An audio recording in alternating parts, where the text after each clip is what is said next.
आप सबका आपके अपने YouTube चैनल की कथा टीवी पर मैं मीनू शर्मा स्वागत करती हूँ। सभी को मेरा राधे राधे। आज हम श्रवण करेंगे अधिक मास की कथा के अध्याय 27 का, जिसमें राजा दृढ़धनवा का तप एवं स्वर्ग में जाना तथा एक वानर की कथा का वृतांत है। तो चलिए आज का यह अध्याय शुरू करें। उससे पहले जल्दी से जान लेते हैं कि कल यानी कि 26वें अध्याय में क्या हुआ। तो 26वें अध्याय में हमने जाना कि वाल्मीकि मुनि जी ने राजा दृढ़धनवा को पुरुषोत्तम मास के उद्यापन के बाद नियम के त्याग की विधि बताई। उन्होंने बताया कि जो भी मनुष्य जिस जिस नियम से पुरुषोत्तम मास का व्रत करता है, उसे अपने व्रत के नियम का त्याग करने के लिए उसी प्रकार का ही दान करना होता है। और उन्होंने बताया कि अंत में सबसे महत्वपूर्ण होता है ब्राह्मणों को भोजन कराकर उन्हें दक्षिणा देना एवं उनसे आशीर्वाद लेना। अब इसके बाद क्या हुआ, चलिए जानेंगे आज के अध्याय में। और हाँ, अगर आपने इससे पहले के अध्यायों को अभी तक नहीं सुना है तो आप मेरे चैनल पर जाकर उन्हें देख और सुन सकते हैं। उनके लिंक भी मैंने नीचे डिस्क्रिप्शन बॉक्स में डाल दिए हैं, तो आप वहां जाकर भी उन्हें क्लिक करके ओपन करके उन अध्यायों का रसपान कर सकते हैं। और वीडियो अच्छी लगे तो लाइक एंड शेयर कीजिएगा, और अगर आप मेरे चैनल पर नए हैं तो सब्सक्राइब भी जरूर कीजिएगा। तो चलिए रसपान करते हैं आज के अध्याय 27 का। श्री नारायण बोले कि इस प्रकार कहकर मौन हुए मुनीश्वर वाल्मीकि मुनि को सपत्नीक राजा दृढ़धनवा ने नमस्कार किया और प्रसन्नता के साथ भक्ति पूर्वक उनका पूजन किया। उस राजा दृढ़धनवा से की हुई पूजा को लेकर वाल्मीकि मुनि जी ने आशीर्वाद दिया कि तुम्हारा कल्याण हो। पापों का नाश करने वाली सरयू नदी को मैं जाऊंगा। इस समय हम दोनों को इस प्रकार बात करते सायंकाल हो गया है। यह कहकर मुनि श्रेष्ठ वाल्मीकि मुनि शीघ्र ही चले गए। राजा दृढ़धनवा भी सीमा तक वाल्मीकि मुनि को पहुंचाकर अपने घर लौट आए। घर जाकर अपनी गुण सुंदरी नामक सुंदरी स्त्री से बोले कि अरे सुंदरी, राग, द्वेष, लोभ, मोह, मद, मात्सर्य इन 6 शत्रुओं से युक्त गंधर्व नगर के समान इस असार संसार में मनुष्य को क्या सुख है। कीट, विष्टा, भस्म रूप और वात, पित्त, कफ इनसे युक्त मल, मूत्र, रक्त से व्याप्त ऐसे इस शरीर से मेरा क्या प्रयोजन है। हे वरारोही, ध्रुव शरीर से ध्रुव वस्तु एकत्रित करने के लिए पुरुषोत्तम का स्मरण कर वन को जाता हूँ। तब वह गुण सुंदरी ऐसा सुन के विनय से नम्रता युक्त तथा शुद्धता से हाथ जोड़ अपने पति से बोली, हे नृपते, मैं भी तुम्हारे साथ चलूंगी। पतिव्रता स्त्रियों के पति ही देवता है। जो स्त्री पति के जाने पर पुत्र के गृह में रहती है, वह स्त्री पुत्र वधू के अधीन हो पराये घर में कुत्ते के समान रहती है। पिता स्वल्प देता है और भाई भी स्वल्प ही देता है। अत्यंत देवे वाले पति के साथ कौन सी स्त्री न जाएगी। इस प्रकार प्रिया की बात को स्वीकार कर पुत्र का अभिषेक कर स्त्री सहित शीघ्र ही मुनियों से सेवित राजा दृढ़धनवा पत्नी के साथ वन को गए। दोनों स्त्री पुरुष हिमालय के समीप गंगा जी के निकट जाकर पुरुषोत्तम मास के आने पर दोनों काल में स्नान करने लगे। हे नारद, वहाँ पुरुषोत्तम मास को प्राप्त कर विधि से पुरुषोत्तम का स्मरण कर भार्या सहित तपस्या करने लगे। ऊपर हाथ किए बिना अवलंब पैर के अंगूठे पर स्थित आकाश में दृष्टि लगाए निराहार होकर राजा श्री कृष्ण का जप करने लगे। इस प्रकार व्रत में स्थित हुए। तपोनिधि राजा की पतिव्रता रानी सेवा में तत्पर हुई और इस प्रकार का तप करते हुए राजा का पुरुषोत्तम मास संपूर्ण होने पर घंटिमाओं के जल से विभूषित विमान वहां आया। ऐसे तत्काल आए हुए पुण्यशील और सुशील सेवित विमान को देख स्त्री सहित राजा आश्चर्य युक्त हो विमान में बैठे हुए पुण्यशील और सुशील को नमस्कार किया। पुनः वे स्त्री सहित राजा को विमान में बैठने की आज्ञा दिए। स्त्री सहित राजा विमान में बैठकर सुंदर नवीन शरीर धारण कर तत्काल गोलोक को गए। इस प्रकार पुरुषोत्तम मास में तप करके भैर रहित लोक को प्राप्त होकर हरि के निकट आनंद करने लगे। और पतिव्रता स्त्री भी पुरुषोत्तम में तप करते हुए पति की सेवा कर उसी लोक को प्राप्त हुई। श्री नारायण बोले, हे नारद, मेरी एक जिह्वा है, इस समय इसका क्या वर्णन करूं। इस पृथ्वी पर पुरुषोत्तम के समान तो कुछ भी नहीं है। सहस्र जन्म में तप करने से जो फल प्राप्त नहीं होते हैं, वह फल पुरुषोत्तम के सेवन से पुरुष को प्राप्त हो जाता है। श्री पुरुषोत्तम मास में बुद्धि पूर्वक अथवा अबुद्धि पूर्वक किसी भी बहाने यदि उपवास, स्नान, दान और जप आदि किया जाए तो करोड़ों जन्म पर्यंत किए पाप नष्ट हो जाते हैं। जैसे दुष्ट बंदर ने अबुद्धि पूर्वक 3 रात तक पुरुषोत्तम मास में केवल स्नान कर लिया तो उसके पूर्व जन्म के समस्त कुकर्मों का नाश हो गया और वह बंदर भी दिव्य शरीर धारण कर विमान पर चढ़कर जरा मरण रहित गोलोक को प्राप्त हुआ।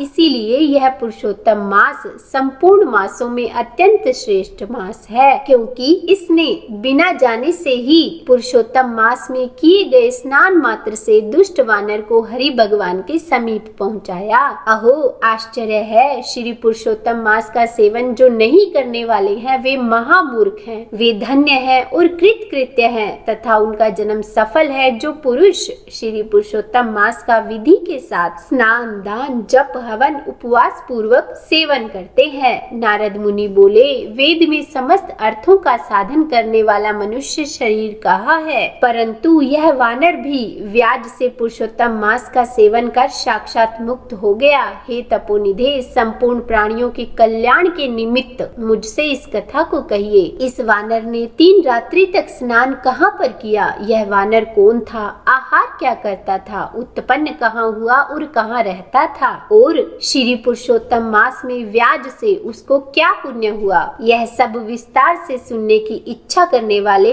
मेरे से कहिए। आपसे कथा अमृत श्रवण करते हुए मुझे तृप्ति नहीं होती है। तब श्री नारायण भगवान बोले कि कोई केरल देश का अत्यंत लालची, शहद की मक्खियों के समान धन में प्रेम रखने वाला, सर्वदा धन के संचय करने में तत्पर रहने वाला ब्राह्मण था। उसी कर्म से लोक में करदय नाम से प्रसिद्ध था। उसके पिता ने भी प्रथम उसका नाम चित्र शर्मा रखा था। उस करदय ने सुंदर अन्न, सुंदर वस्त्र का किसी समय उपभोग नहीं किया। उसको बुद्धि ने अग्नि में आहुति, पितरों का श्राद्ध भी नहीं किया, यश के लिए कुछ भी नहीं किया और आश्रित वर्ग का पोषण नहीं किया। अन्याय से धन को इकट्ठा कर पृथ्वी में गाड़ दिया। माघ मास में उसने कभी तिल दान नहीं किया, कार्तिक मास में दीप दान और ब्राह्मणों को भोजन नहीं कराया, वैशाख मास में धान्य का दान नहीं किया और व्यतीत पात योग में स्वर्ण का दान नहीं किया, वैधर्ती योग में चांदी का दान नहीं किया और ये सब दान कभी सूर्य संक्रांति काल में नहीं किया।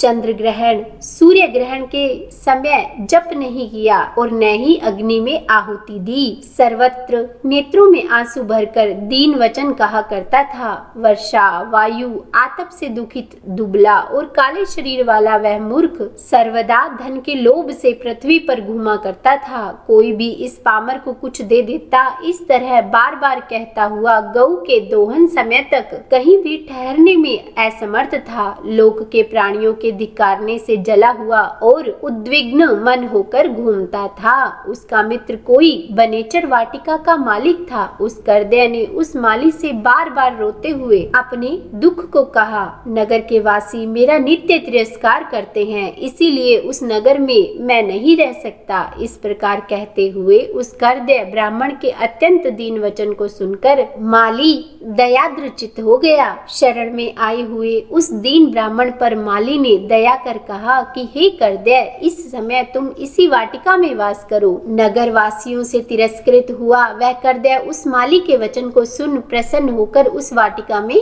रहने लगा। नित्य उस माली के पास वास करता और उसकी आज्ञा का पालन करता था। इसीलिए उस करदय में माली ने दृढ़ विश्वास किया और उस करदय में अत्यंत विश्वास होने के कारण माली ने उस करदय ब्राह्मण को अपने से छोटे बगीचे का मालिक बना दिया। इसके बाद उस माली ने यह निश्चय किया कि करदय तो हमारा ही आदमी है, इसीलिए वाटिका की चिंता को छोड़कर राज मंदिर का सेवन किया। राजा के यहाँ उस माली को बहुत कार्य रहता था, इसीलिए और पराधीनतावश वाटिका की ओर वह कभी नहीं आया। वह अत्यंत दुर्बल कर्दय उस वाटिका के फलों को आनंद से अच्छी तरह भोजन करता और लोभवश बचे हुए फलों को बेच देता। निर्भय पूर्वक उस बगीचा के फलों को बेचकर सब धन स्वयं ले लेता था। जब माली पूछता तो उसके सामने झूठ बोलता था कि नगर में फिरता फिरता भिक्षा मांगता मांगता और खाता खाता तुम्हारे वन की रक्षा करता हूँ। फिर भी पक्षीगण इस बगीचे के फलों को महीने में आकर खा जाते हैं। देखिए, मैंने कुछ खाते हुए पक्षियों को अच्छी तरह से मार डाला है। यहाँ चारों तरफ उन पक्षियों के मांस और पंख गिरे हैं। उन मांस के टुकड़ों को और पंखों को देखकर उसका अत्यंत विश्वास कर माली चला गया। इस प्रकार अत्यंत जर्जर उस दुष्ट कर्दे के वास करते 87 वर्ष बीत गए।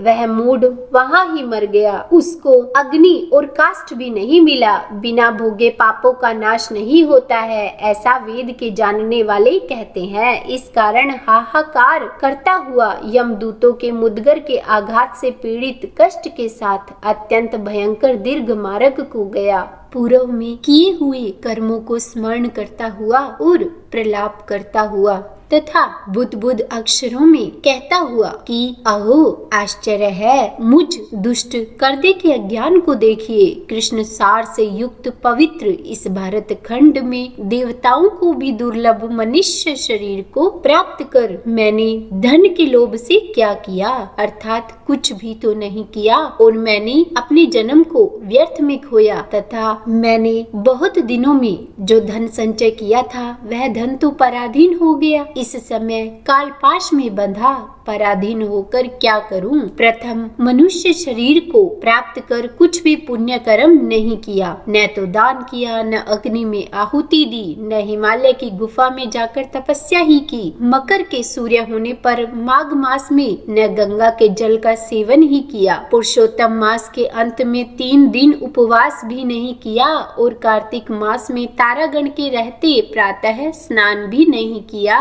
मैंने पुरुषार्थ को देने वाले मनुष्य शरीर को भी पुष्ट नहीं किया। अहो आश्चर्य है, मेरा संचित धन पृथ्वी में निरर्थक गड़ा ही रह गया। दुष्ट बुद्धि होने के कारण जीवन पर्यंत जीव को कष्ट दिया और मैंने जठराग्नि को भी कभी अन्न से तृप्त नहीं किया। किसी पर्व के समय भी उत्तम वस्त्र से शरीर को आच्छादित नहीं किया, न तो जाति के लोगों को, न बांधवों को, न स्वजनों को और न ही बहनों को, न ही दामाद को, न कन्या को, न माता पिता, छोटे भाई को, न पतिव्रता स्त्री को, न ब्राह्मणों को प्रसन्न किया। इन लोगों को मिठाई से एक बार भी कभी तृप्त नहीं किया। इस प्रकार विलाप करते हुए उस कर्दय को यमदूत यमराज के समीप ले गए। उसको देखकर चित्रगुप्त ने उसके पाप पुण्य को देखा और अपने स्वामी धर्मराज से कहा कि हे महाराज, यह ब्राह्मणों में अधम कृपण है,